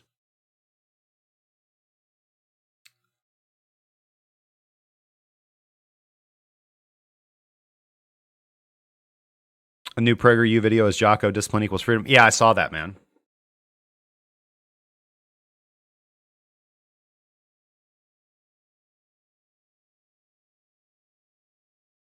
Cardano 50x this year? It could, man. It could.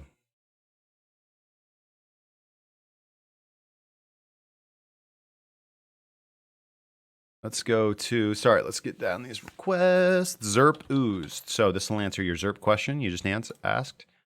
So we'll look at ZERP oozed on Finex here. And let's go ahead and get rid of these because that's old. ZERP is bullish, man, but there's no reason to be in a trade right now. Yep. we would have taken this trade right here is when we would have gotten the ZERP USD. We actually took the ZERP BTC trade in one of our rare reversal trades that we ever take. You guys know that I was talking about taking ZERP for quite a while.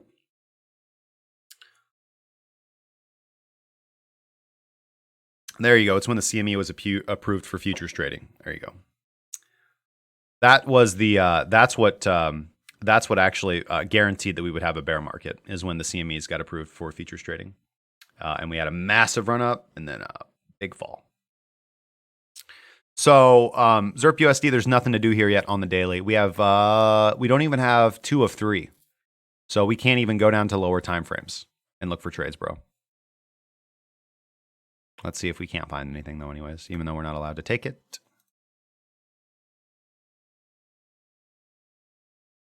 Nothing. Nothing on ZERP USD, man. There was a great trade over here on this candle close, and now we're waiting for the next one. About a 50% trade, similar to our 30% that we had on BTC. And this is why generally I tell people to not trade against Bitcoin. I tell people to focus on USD, USDT charts, but is what it is. There are times that we will take BTC trades, as we did with ZERP. So we bought here, here, and here. Average entry of 42.14, I believe, if I'm remembering correctly. And we're still in our position. We will be exiting our position fully if the daily closes. Because guess what? You know, it's funny. We're on the day where we're going to exit our position. Because again, I just drew out the time zones, and I said I believe price was here. I said by the time we hit this red line, price will be down here. Again, I rarely do things like that because calling price is stupid. It's done for people call prices and say, I predict Bitcoin will be this price, because they're not a trader. They have no need to stand by that claim, especially if they make some astronomical number. And really, any trader who's out there saying, like, I believe that based on this Fibonacci and this wiggle waggle woo, the price will go 3,000% more up. They have no idea what they're talking about. Maybe they do. Maybe they're a profitable trader, but that statement is just literally noise coming out of their mouth for no purpose other than to make noise. You have a system, and it tells you when to enter and when to exit, and whatever happens next is chance.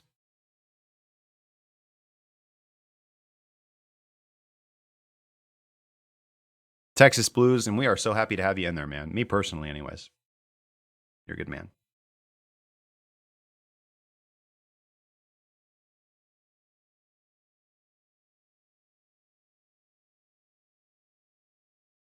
Yeah, hey, that wiggle waggle woo woo, that's a technical term, man.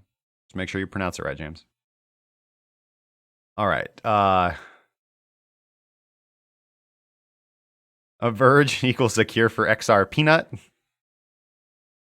BCH USDT as requested. Oh, sorry. Can I make an indicator called Wiggle Waggle Woo Woo? Yeah, it already exists. It's called Fibonacci.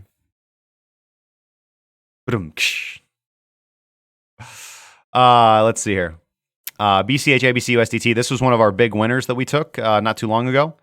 And there's nothing to do here yet. And believe you me, I am on the edge of my seat waiting to rip back into this with full teeth bared. Arr!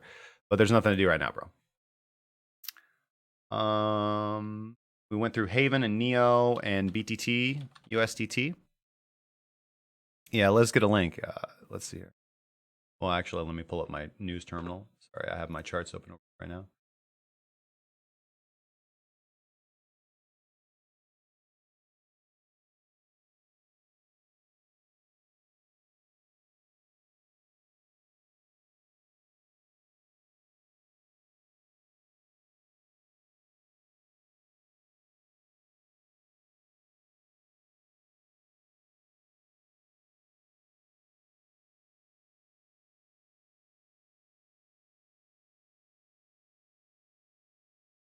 It depends on if the wiggle waggle intersects with an isosceles triangle.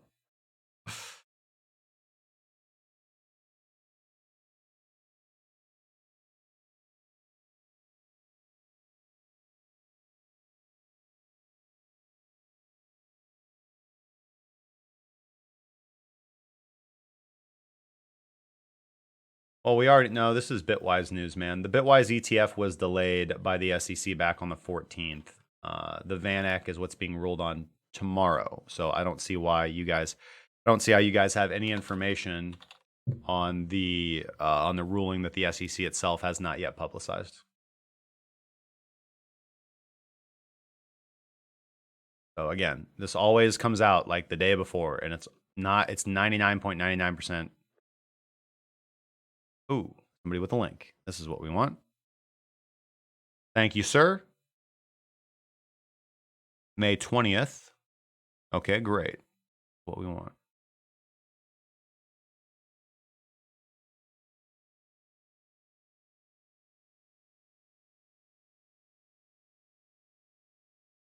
Yeah, let me just get to the cliff notes here.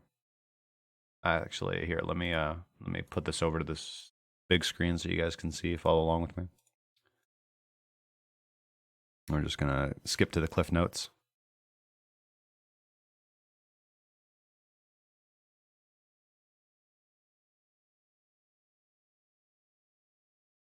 What is this?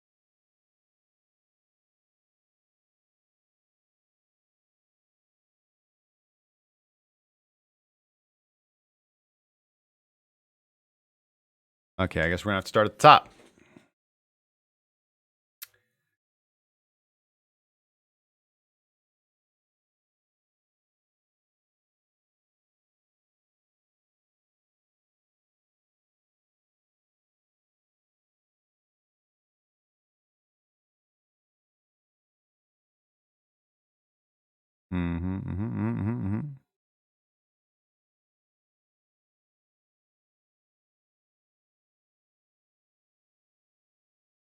The Commission is instituting proceedings pursuant to section blah, blah, blah, blah, blah, blah, blah, blah, blah, to determine whether the proposed rule change should be approved or disapproved. Institution of such proceedings is appropriate at this time in view of the legal and policy issues raised by the proposed rule change. The Commission is providing notice of the grounds for disapproval under consideration. The Commission is instituting proceedings to allow for additional analysis of the proposed rule's consistency, which requires, among other things, that the rules of a national securities exchange be designed to prevent fraudulent and manipulative acts and practices, to promote just and equitable principles of trade, and to protect investors and the general public. Right? How'd that work out in 2008? You fucking hacks. Regulators always are reactive, not proactive. All right. The Commission asks that the commenters address the sufficiency of the exchange's statements in support of the proposal, which are set forth in the notice, in addition to any other comments they may wish to submit about the proposed rule change. In particular, the Commission seeks comments on the following questions and asks commenters to submit data which may be appropriate. And they ask a shit ton of questions.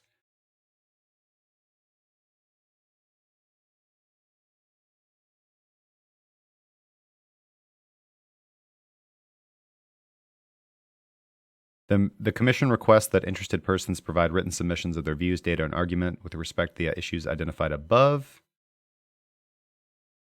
Oh, interesting. So you guys should write in. I mean, here's the information right here.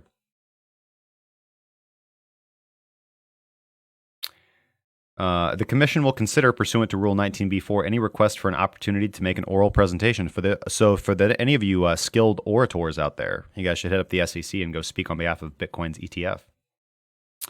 Which, again, is not necessarily a good thing, right? So just keep in mind that we've been brainwashed to believe that the Bitcoin ETF is what we need. No, it is not. Could be good, could be bad. Not like it is inherently good or inherently bad. Could be good, could be bad. So, yep. This doesn't look like they're going to approve it. It looks like it's difficult for me to find the actual paragraph in there where it specifically says this is delayed, but it does say right here, proceedings to determine whether to approve or disapprove and grounds for disapproval under consideration. So they are instituting proceedings to see if this rule change should be approved or disapproved, and they are giving notice of grounds for disapproval under consideration. So they haven't denied the ETF. They have given notice of grounds for disapproval, right? They're not disapproving it yet. And now they're doing proceedings to allow for additional analysis, and they're basically opening this up to the public or any interested persons who want to write them, send electronic comments, paper comments, or to show up and speak. Womp, womp, womp.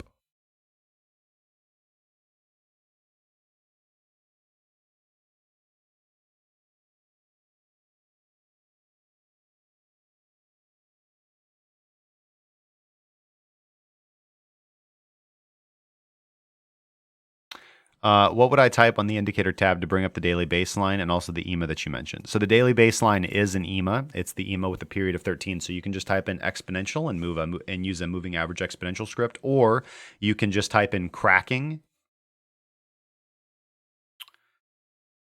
You can just go to the indicator pane and just type in cracking. And you can hit cracking cryptocurrency exponential moving averages. And then what you can do is you can do what I do, and you can disable everything but the 13. You can also use the 55 if you want as a secondary baseline. But just using that 13 is going to work quite well. And you'll have multi-time frame feature as well. Josh Nelson, I use ByBit, my good friend. Will the price go down? Yeah, most likely. Most likely price will have a negative reaction to that. But again, doesn't matter. Price could go up, price could go down. It's done both.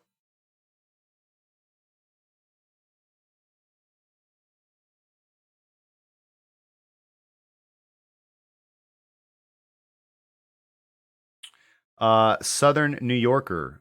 Highly recommend Windscribe VPN. It works. Excuse me.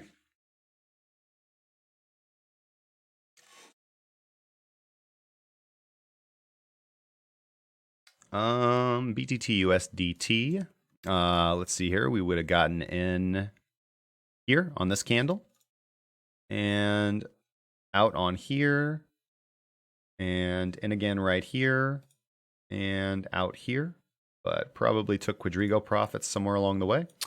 And we haven't gotten a reentry signal on BTT USDT yet. Nothing to do here, brother. Steve C, no problem, man.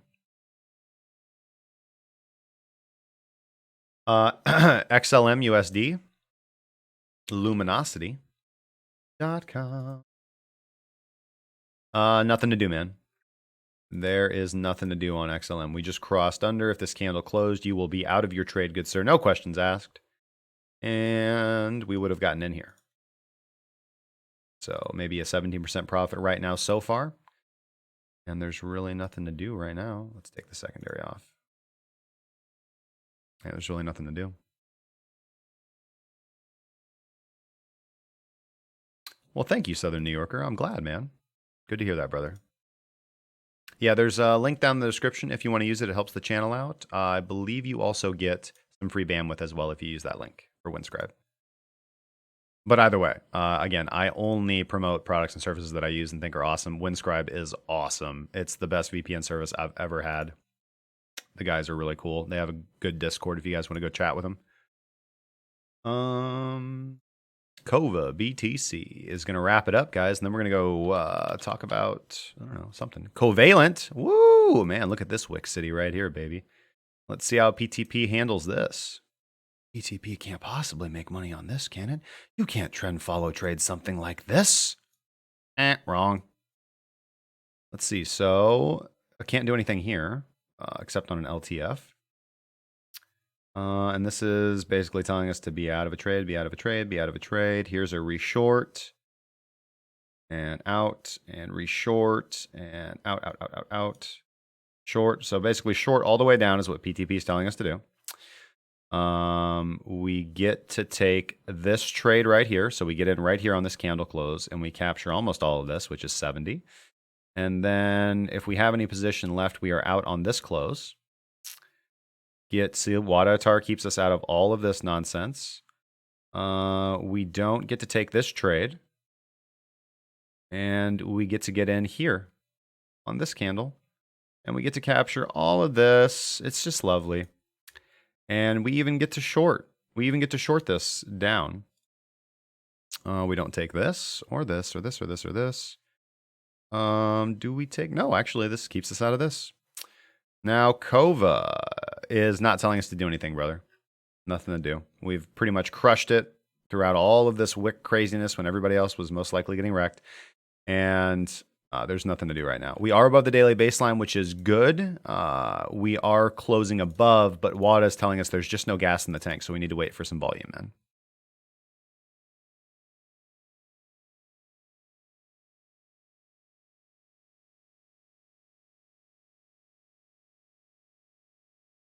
Haven't lost a trade, down to 100x.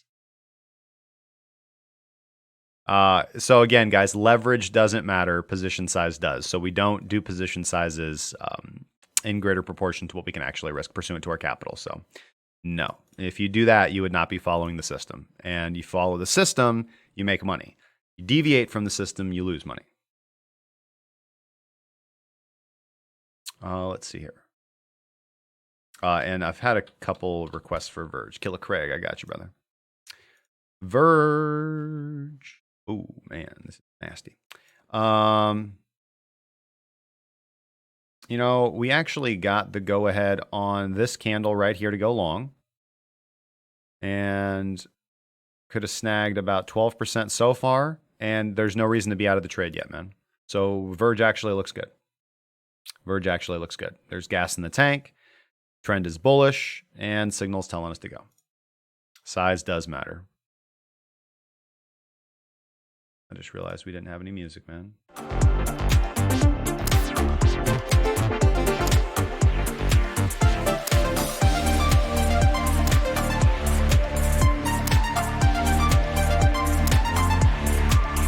I realized I just blasted that in your ear. Sorry, let me fix that. There we go.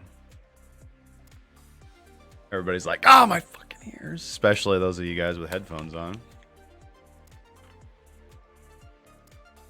Sorry, that should have been playing for like the last hour.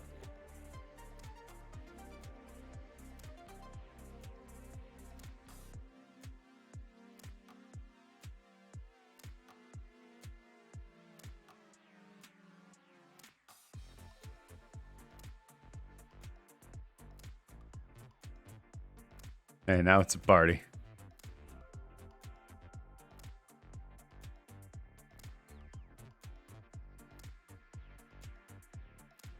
Let's get back over to Bitcoin, guys. Oh, you know what? For some reason, I am looking at these on the wrong chart. It needs to be BTC USD.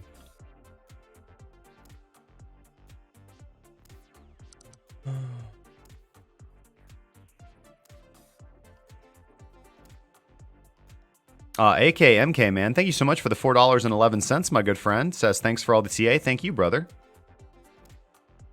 When talking about Verge, can you play some baby making music?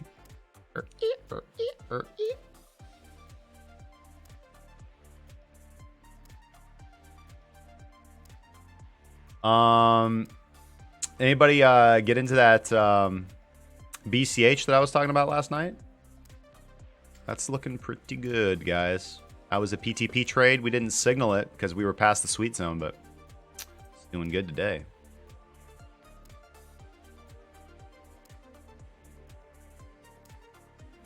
I'm having the party over on DLive with the other two people. Well, thank you guys for joining us on DLive. Thank you guys for joining us on YouTube, Twitch, Facebook, and DLive today. Awesome. Thank you so much, Scott, for getting that hooked up.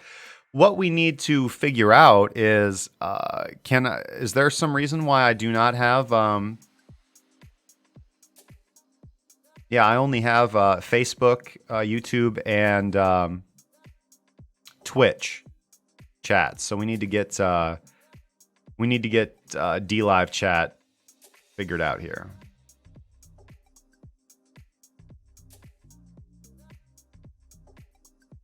Well, I'll do that. I'll do that after the show if we can't do it.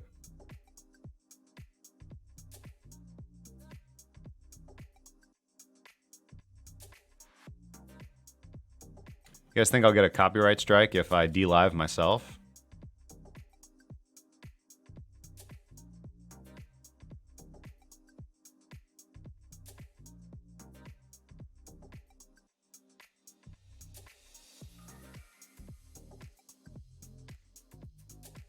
Seems like we're like a little laggy over there. What's up with that?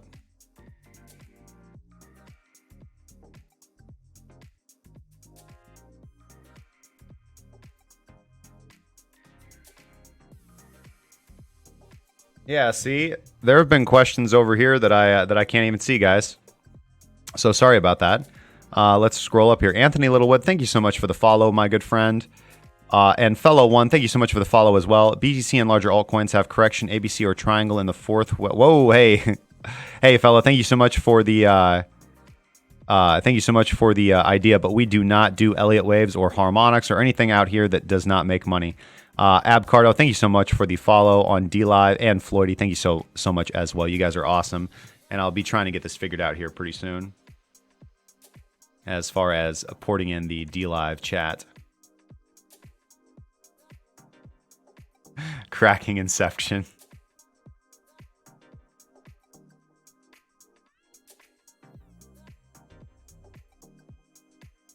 Do I only keep the 13 open on the cracking indicator? That's I use the 13 and the 55. Again, CC EMA, you can utilize it with its own strategy.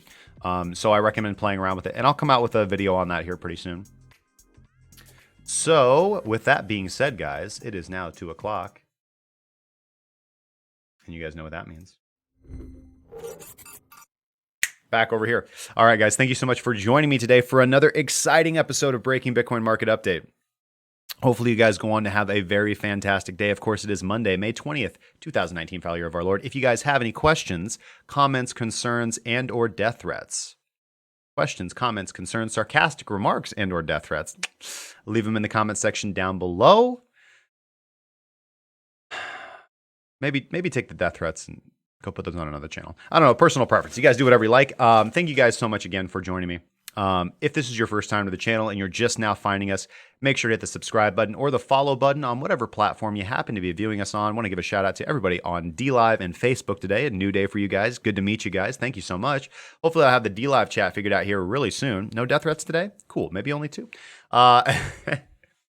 Markets are looking pretty good, guys. Everything is still overall quite bullish. Doesn't necessarily mean there's a trade on the table. So as always, trade safely. We'll be back tomorrow at 12 p.m. Central Daylight Time to 2 p.m. Central Daylight Time, as we always are. If you guys would like to receive personal one-on-one mentorship, access to our indicators, our private community, the Pathways to Profit course, everything else that we offer, our services, you guys can, of course, check the link up at the top of the screen. Again, trying to change lives here, guys. Looking forward to seeing you guys either in the private Discord or in the free community. I'll see you there, guys. Until tomorrow, trade safely, and I'll see you on the next one.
you.